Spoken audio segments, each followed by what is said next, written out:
friends, May Flom here. Welcome to the studio where we finally have curtains after however many years I've been saying I'm gonna make curtains. They're made. I'm really excited about it. It took some turns.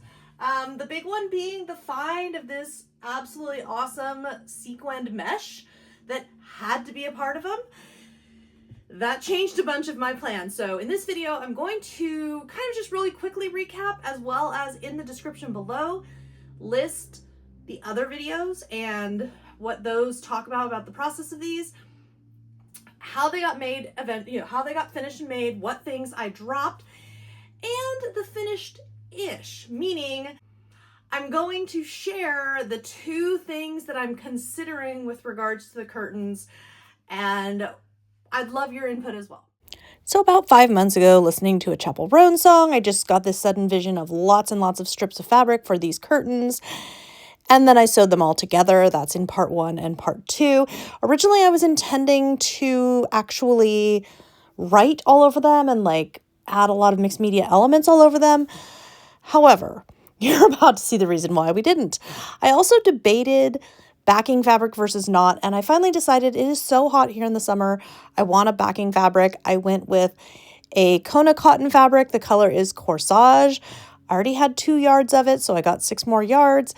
And let me tell you, sewing that to the panels of strips took forever.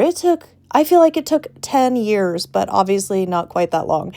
These are just so long. They're finished about 5.5 feet long. So it was a 6-foot panel I was working with, 2 yards, just for simplicity, right? Just for ease of how to do things. And I had a little note to myself, here's the lengths of the things you're cutting, and also here's where all the iron marks should be, the iron folds should be, and the number of inches for this and that. And I'll tell you right now, by this point in the process, I am so sick and tired of this process. There's so much work to be done that as I'm ironing and doing my marks for where the various different lines of stitching are going to have to go to get these up onto the curtain rod, I made the executive decision to just grab a marker, and it's a purple marker, and you cannot see that where I made the marks looking up at them finished. I made little dots and lines to help myself because I do not do well using the side lines on my sewing machine to keep things straight.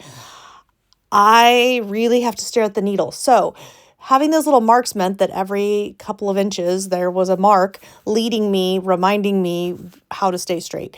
And I have to say, I'm pretty happy with that system because looking at the curtains finished, everything lined up really well. So remember, you don't have to follow any rules, and that's just a scrapbooking pen. You don't have to follow any rules. You don't have to follow any protocol. It's a project for you in your own home. Do what works for you. Do what's actually going to get the project made, right?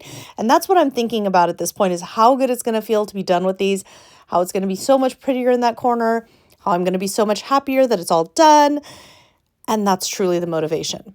So, yes, more of that Kona cotton fabric. I feel like I cut so much of that I don't know. I just felt like I was swimming in it, and it's a good thing. I really do love that color, kind of a pinky purple. Perfect little me color. Now, that mesh, I knew it was going to be a pain because the sequins will entangle with each other. It's very delicate, difficult. Right there, you're actually seeing a glimpse, though. You see that raw curtain that's just the strips? That's what it was going to be. So one of the panels actually has lots of writing on it and trims and lace and things.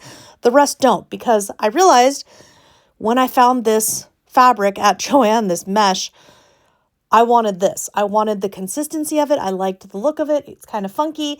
It's not going to entirely cover the whole curtains because there wasn't enough, but it's okay.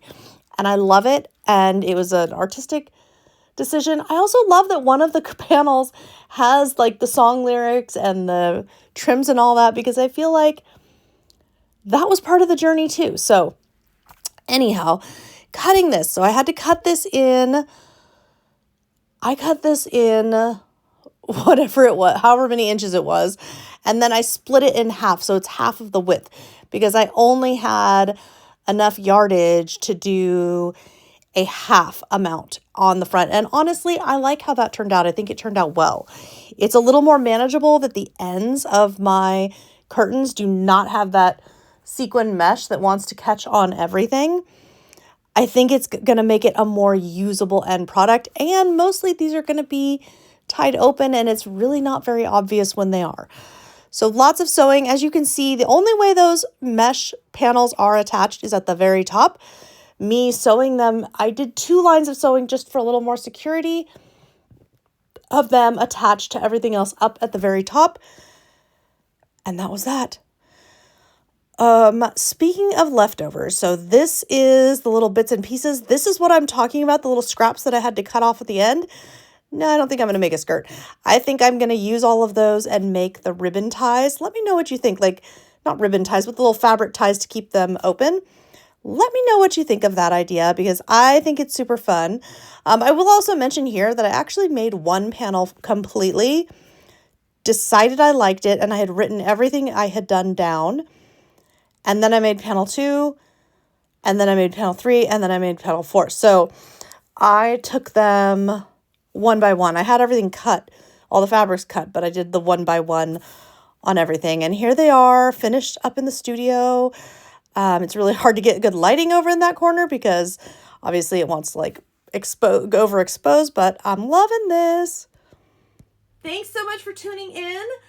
So the 2 things being the tie, like I think what I'm going to do for the tie is I have some leftover fabric and some strips of all the little strips.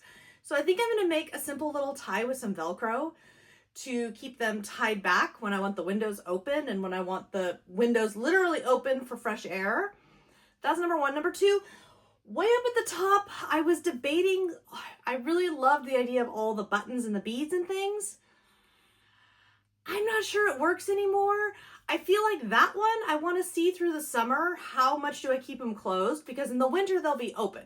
But in the summer, they'll be closed a lot. So I want to see what that plays out like, how that looks, and how I feel about it after they've been up for a while. Because remember, with our DIY projects, we can absolutely take a pause or say, hey, you know what? I'm going to think about this a while, let it sit there, look at it, marinate on it, and come back around to it. No shame in that, right? Hope you liked this video. Leave me a comment, let me know what you think, and be sure to subscribe so you can follow my next crafty adventure.